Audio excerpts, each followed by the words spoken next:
You know that moment when you're sitting at a party, watching your wife flirt with her ex-boyfriend while everyone pretends it's perfectly normal? Yeah, that was my Saturday night at our friend's anniversary celebration. Let me paint you the picture. We're at this upscale restaurant downtown, celebrating 10 years of what everyone calls a perfect marriage. Meanwhile, my wife spent exactly 0 minutes talking to me and about 3 hours glued to her ex's side like they were the ones celebrating an anniversary.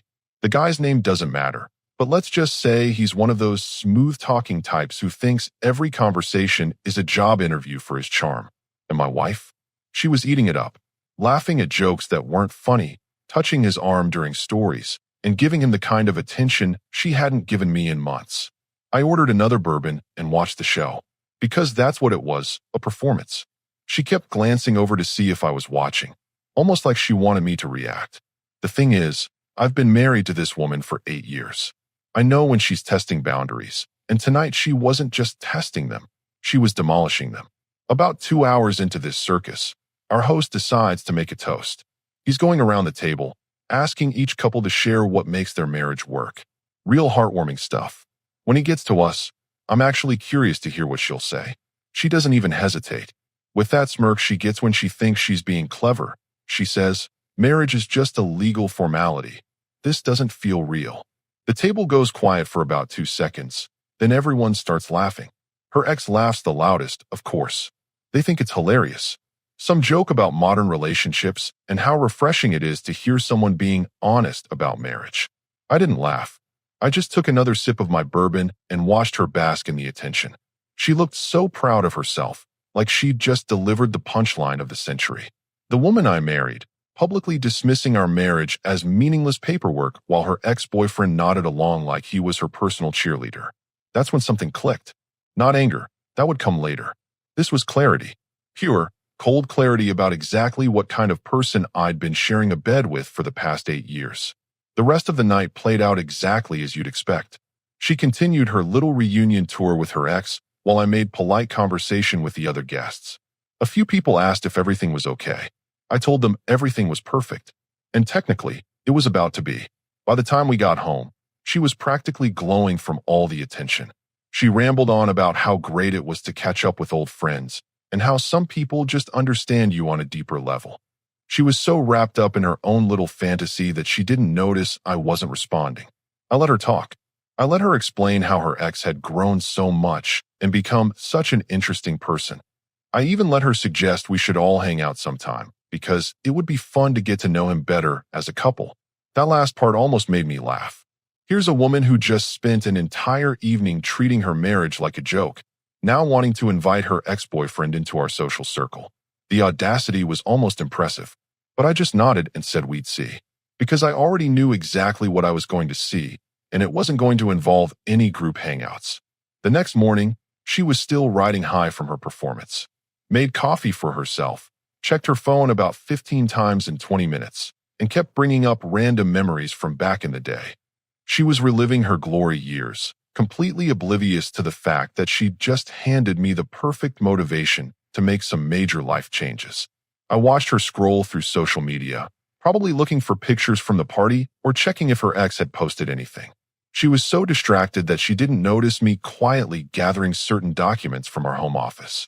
Important documents. The kind you need when you're about to turn someone's legal formality comment into a reality check. Because here's the thing about treating marriage like it's just paperwork. Sometimes that paperwork is the only thing standing between you and complete freedom. And if she wanted to act like our marriage was meaningless, I was more than happy to help her discover just how meaningful those legal formalities could become. 3 days later, I made a phone call that would change everything. Not to her ex-boyfriend, obviously, to someone far more important. Someone who specialized in making legal formalities very, very real. That phone call I mentioned, it was to a divorce attorney. Turns out, when you've been planning for the worst while hoping for the best, you already know which lawyer has the highest success rate in town. The consultation was scheduled for Wednesday morning. I told my wife I had a dentist appointment. She barely looked up from her phone to acknowledge me leaving. She was too busy texting someone, and we both knew it wasn't her sister. The attorney's office was exactly what you'd expect. Mahogany furniture, law books everywhere, and the kind of atmosphere that says, "We handle serious business here." The lawyer herself was this sharp woman in her 50s who got straight to the point. "What's your situation?" she asked, pen already ready. I laid it out. 8 years married, joint checking account, house under both names, no kids. Then I told her about Saturday night, the party, the comment, the whole show. She took notes while I talked, occasionally asking specific questions about assets and timelines. "How long has this behavior been going on?" she asked. That's when I realized Saturday wasn't an isolated incident. It was just the loudest example of a pattern I'd been ignoring for months. The late nights, out with friends. The phone calls she'd take in another room. The way she'd check her appearance before going to the grocery store, but couldn't be bothered to dress up for our anniversary dinner. "About 6 months," I told her. "Maybe longer." She nodded like she'd heard this story 1,000 times before. "Well, the good news is you're in a no-fault state. The better news is that you came to me before making any major financial decisions or confrontations." Smart move. Smart move. That felt good to hear, considering I'd been feeling like an idiot for the past few days. We spent the next hour going over my options. Asset division, timeline for proceedings, what to expect during the process. She explained everything in terms that made sense, which was helpful because my brain was still processing the fact that I was actually sitting in a divorce lawyer's office. "One more thing," she said as I was getting ready to leave. "Don't change your behavior at home. Don't hint at what's coming. The element of surprise is your biggest advantage right now." So I went home and pretended everything was normal, which, apparently, was easier than I thought it would be. My wife was on the couch, laptop open, video chatting with someone. She quickly minimized the window when I walked in. "How was the dentist?" she asked, not even looking at me. "Fine. No cavities." She nodded absently and reopened her laptop. I caught a glimpse of the screen before she angled it away. Social media, of course. Specifically, a profile page with a very familiar face on it. That evening, she announced she was going out for drinks with some old college friends.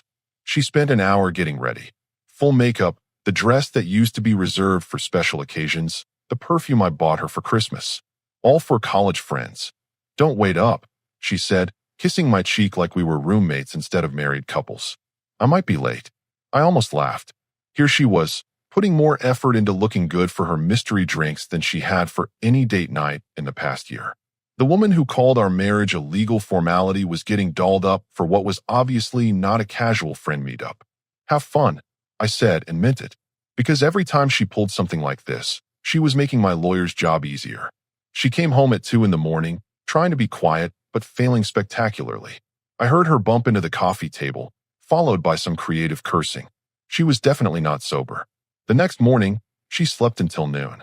When she finally emerged from the bedroom, she looked like she'd been hit by a truck. Makeup smeared, hair everywhere, still wearing yesterday's dress. "Rough night?" I asked, handing her a cup of coffee. "We just got carried away catching up," she said, avoiding eye contact. "You know how it is with old friends." "Old friends." Right.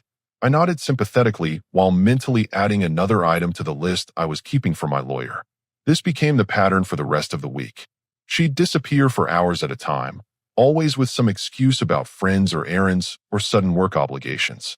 Meanwhile, I was quietly organizing 8 years' worth of financial records, photographing important documents, and building the most comprehensive case file my attorney had ever seen. Friday night, she didn't even bother with an excuse. Just announced she was going out and would see me later. She was getting bold, testing how much she could get away with. What she didn't realize was that I was letting her get away with everything, because every boundary she crossed was another nail in the coffin of our legal formality. While she was out living her best life, I was in our home office, making copies of bank statements and investment portfolios. Turns out, when you actually pay attention to your finances, you notice some interesting patterns.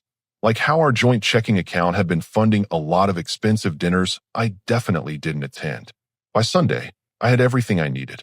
Documentation, timeline, evidence of her increasingly disrespectful behavior, and a lawyer who specialized in making sure people like my wife learned exactly what legal formalities could accomplish. The irony wasn't lost on me. She thought marriage was just paperwork, but she was about to discover that paperwork had real power when it was filed in the right courthouse by the right attorney. Monday morning, my lawyer called with the news I'd been waiting for. Everything was ready. The papers were prepared, the filing was scheduled, and my soon-to-be ex-wife's education in legal formalities was about to begin. All I had to do was wait for the right moment to serve them, and something told me that moment was coming very soon. Monday morning, I filed for divorce. Tuesday, my wife brought her ex-boyfriend to our house. I came home from work around 6 to find his car in my driveway, not parked on the street like a normal visitor, right there in my spot, like he belonged there. The audacity was almost artistic. I walked through the front door to find them on my couch, sharing takeout Chinese food and laughing like teenagers.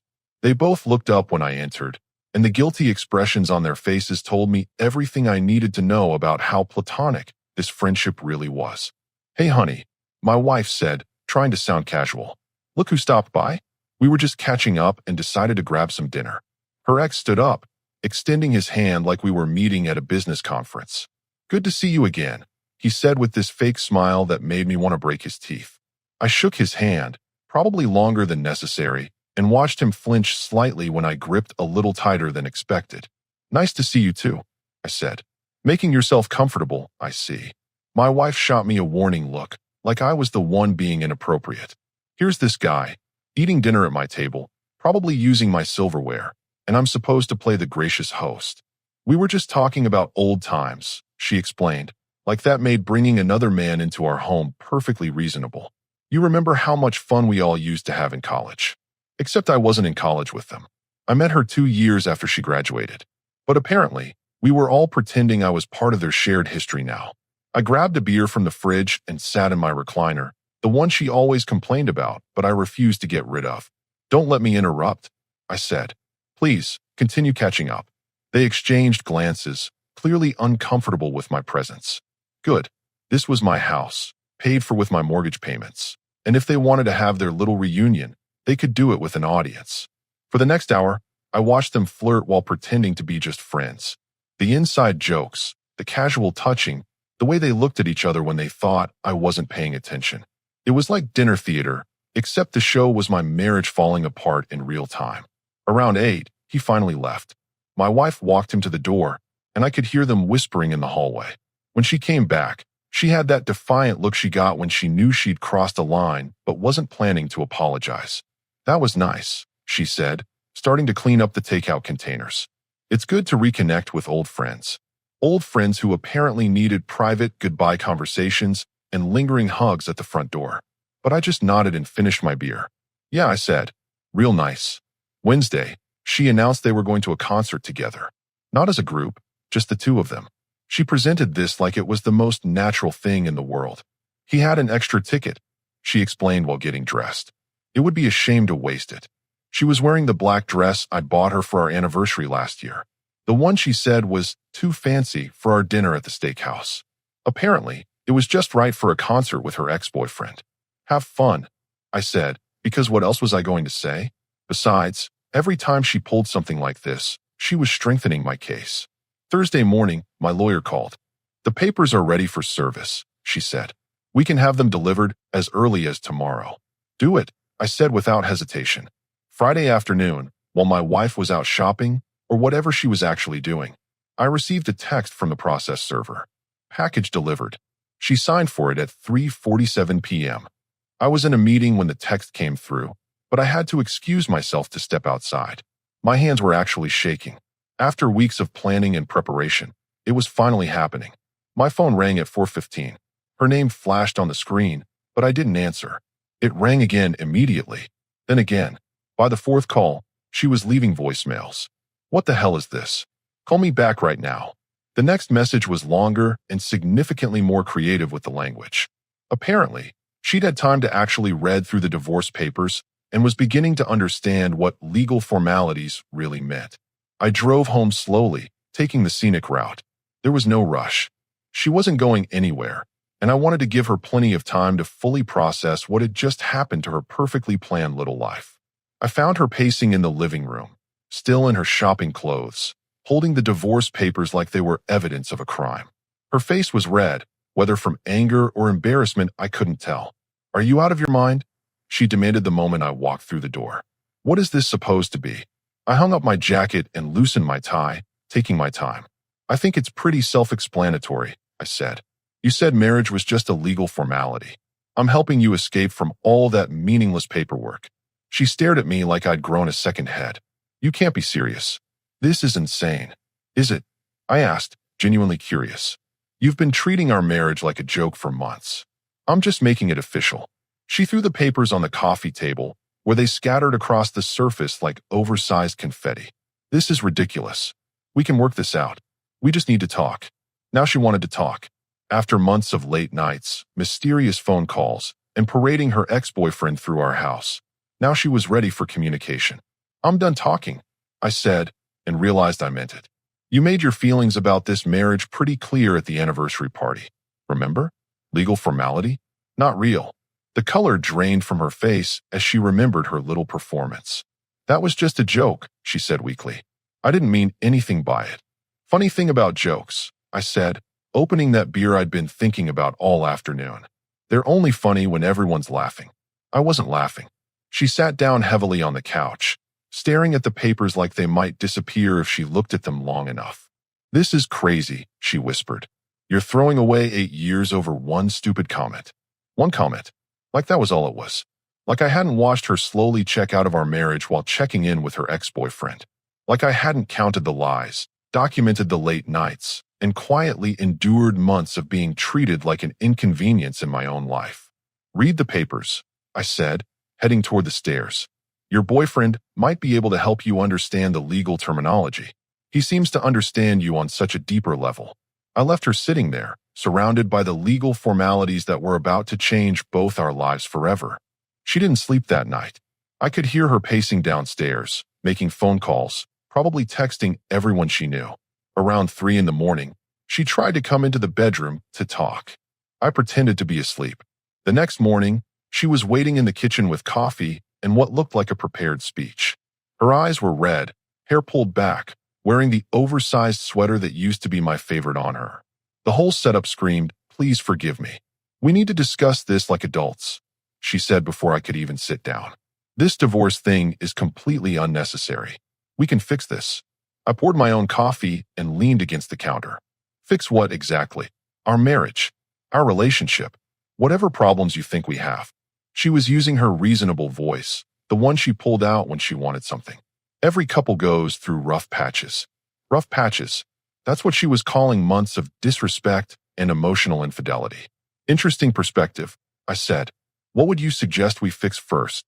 She looked relieved, probably thinking I was ready to negotiate. Well, we could start with better communication. Maybe couples therapy. And I'll cut back on going out so much. Cut back. Not stop completely. Just cut back on parading around town with her ex-boyfriend. How generous. What about him? I asked. Who? Your ex. The one who's been getting more attention from my wife than I have. Her face flushed. He's just a friend. You're reading way too much into innocent conversations. Innocent conversations that required concert dates and private dinners and whispered goodbyes at my front door. But I didn't argue the point. Okay, I said. Let's say you're right. Let's say I'm overreacting to innocent friendships and meaningless comments about legal formalities. Here's my question. If our marriage means so much to you, why didn't you fight for it before I filed papers? She opened her mouth to respond, then closed it. The question had caught her off guard. I mean, you've known for months that I was unhappy, I continued. You've seen me pulling away, getting quieter, stopping the conversations I used to try to have with you. At what point during your innocent friendship did you think, maybe I should focus on my marriage instead? I didn't realize you were that upset, she said weakly. Because you weren't paying attention. You were too busy reliving your college years with your ex-boyfriend to notice your husband disappearing. She sat down heavily at the kitchen table. So what do you want me to do? Cut him out completely. The fact that she had to ask told me everything I needed to know. I don't want you to do anything, I said. That's the point. I'm done wanting things from you. That's not fair. Fair. She wanted to talk about fair. You know what's not fair? Watching your wife treat you like you're invisible while she reconnects with the love of her life. You know what's really not fair? Having her dismiss your marriage as meaningless paperwork in front of a room full of people. I apologized for that. No, you didn't. You said it was a joke. There's a difference. We stared at each other across the kitchen, 8 years of marriage reduced to this moment. I could see her trying to figure out what to say next, what angle to try, what approach might work. What if I make changes? She asked finally. Real changes. What if I prove to you that our marriage matters? How? I'll stop seeing him. I'll delete his number. I'll focus on us. I took a long sip of coffee, considering her offer. For how long? What do you mean? How long would you focus on us? Until you get bored again? Until the next interesting guy comes along? Until marriage feels like a legal formality again? She didn't have an answer for that. Here's the thing, I said, setting down my mug. You're not offering to change because you realized you love me. You're offering to change because you got caught. There's a difference. That's not true, isn't it? If I hadn't filed for divorce, would we be having this conversation? Would you have suddenly decided to prioritize our marriage? The silence stretched between us. We both knew the answer. My phone buzzed with a text message. She glanced at it hopefully, probably thinking it was my lawyer with some kind of delay or complication. Instead, it was my buddy from work asking if I wanted to grab drinks later. People are going to ask questions, she said suddenly. Our friends, our families. What am I supposed to tell them? Tell them the truth. That marriage was just a legal formality and it didn't feel real to you. She winced. I can't say that. Why not? It's what you said at the party. I was being sarcastic. People say things they don't mean all the time. Do they? Because you seemed pretty sincere when you were laughing with everyone about how meaningless our marriage was. She buried her face in her hands. I made a mistake. One stupid comment in 8 years of marriage, and you're throwing everything away. One comment. She kept coming back to that, like it was an isolated incident instead of the culmination of months of behavior.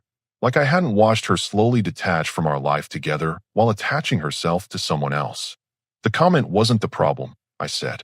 The comment was just the moment I realized I was married to someone who didn't respect me, our relationship, or the life we'd built together. I do respect you. No, you don't. You respect what I provide. The house, the financial security, the reliable husband who won't make a scene when you disappear for hours at a time. But you don't respect me as a person. She looked up sharply. That's not true. When's the last time you asked about my day and actually listened to the answer? When's the last time you made plans that included me instead of working around me? When's the last time you chose to spend time with me when you had other options? The questions hung in the air between us. She couldn't answer them because we both knew what the answers were. I want to fix this, she said quietly. I know you do. Now. But you didn't want to fix it when it mattered. You wanted to see how far you could push before I pushed back. So this is it. 8 years, and you're just done. I looked at this woman I'd married, this person I'd shared my life with, and realized I felt nothing. Not anger, not sadness, not even disappointment. Just nothing. Yeah, I said. I'm done. The finality of it seemed to hit her all at once. She started crying, real tears this time, not the strategic kind she'd tried earlier. Please, she whispered, don't do this. But it was already done. The papers were filed, the wheels were in motion, and for the first time in months, I felt like I could breathe again. By Monday, she'd shifted strategies. The tears were gone, replaced by something harder. She'd spent the weekend making phone calls, and now she was ready for war. I talked to my sister, she announced over breakfast. She says you're having some kind of midlife crisis. I almost choked on my coffee. Midlife crisis? Men our age, they panic. They make impulsive decisions. File for divorce over minor relationship issues. She was reciting this like she'd memorized it. It's actually very common. Is that the story you're going with? It's not a story. It's psychology. You're feeling trapped, questioning your choices, acting out. She was warming up to her theme now. The good news is it's treatable, with therapy and patience. I had to admire the strategy. Paint me as unstable, herself as the patient, understanding wife trying to save her confused husband from his own poor judgment. It was actually pretty clever. What did you tell your sister about why I might be having this crisis? I asked. That you've been stressed at work, distant, not communicating. She ticked off each point like evidence in a court case. Classic signs. And what did you tell her about your ex-boyfriend? Her face went blank for just a second. What about him? Did you mention the concert? The dinner at our house? The 3 hours at the anniversary party? He's not relevant to this discussion. Interesting. So in your version of events, I'm having a psychological breakdown over nothing. I'm trying to help you understand what's happening to you. What was happening to me? Like I was having some kind of mental breakdown instead of finally standing up for myself. It was brilliant gaslighting, honestly. Let me understand this correctly, I said. You think I filed for divorce because I'm mentally unstable? I think you're going through something difficult and making decisions you'll regret. And you're the victim here. We're both victims of bad timing and poor communication. Bad timing. That was a new one. As if there was ever a good time to disrespect your spouse in public and bring your ex-boyfriend into your marriage. My phone rang. Unknown number, but I recognized the voice immediately. Her mother. What is this nonsense about divorce papers? She demanded without preamble. What did you do to my daughter? What did I do? Of course. I put the phone on speaker so my wife could hear this. Hello to you too, I said. I filed for divorce. Over what? She says you won't even discuss it rationally. Did she tell you why I filed? She said you've been acting strange for weeks. Moody, distant, unreasonable. I looked at my wife, who was listening intently but trying to appear casual. Did she mention bringing another man into our house? Silence on the phone. Then, what other man? Her ex-boyfriend. Multiple times, including dinner dates and concert outings. That's... Her mother's voice trailed off. She said he was just an old friend. Ask her how many old friends she takes to romantic dinners. It wasn't romantic, my wife snapped, abandoning her casual act. We were just catching up. Catching up requires multiple private meetings and concert dates. I asked. Interesting definition. Her mother's voice came back on the line, noticeably cooler now. I think I need to talk to my daughter privately. After I hung up, my wife glared at me. You had no right to involve my mother. I didn't involve her. You did when you called her for backup. She's trying to help. She's trying to help because you gave her a completely false version of what's been happening. I told her the truth. Part of it. The part that makes you look good. My phone buzzed with a text from an unknown number. Then another. Then several more in rapid succession. I scrolled through them, recognizing the pattern immediately. Looks like you've been busy, I said, showing her the screen. Messages from mutual friends, asking what was going on, expressing concern, offering to mediate. People care about us, she said defensively. They want to help save our marriage. What exactly did you tell them? That you filed for divorce suddenly, without warning, and won't explain why. Without warning? I laughed. I've been trying to talk to you for months. You've been too busy with your ex to notice. That's not how it happened. No? Then how did it happen? In your version? She straightened up, clearly having prepared for this question. You started pulling away, becoming distant and moody. I tried to give you space, reconnect with some old friends to give you time to work through whatever you were dealing with. Then you blindsided me with divorce papers. It was masterful. She'd reframed her emotional affair as giving me space, and my reaction as an unprovoked attack. In her version, she was the supportive wife and I was the unstable husband. And the anniversary party comment? A moment of frustration. Poor word choice when I was feeling disconnected from you. Poor word choice. She'd reduced her public humiliation of our marriage to a communication error. You're good at this, I said, and I meant it.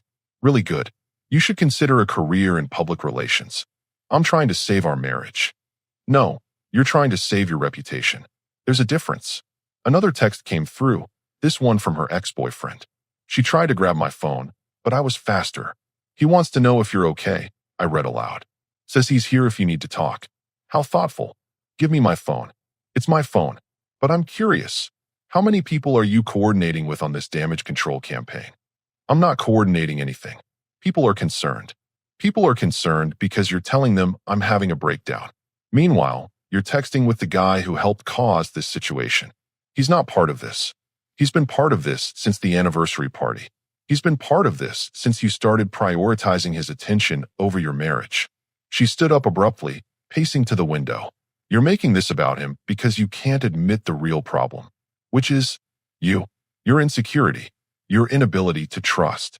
And there it was. The final strategy. Make it my fault.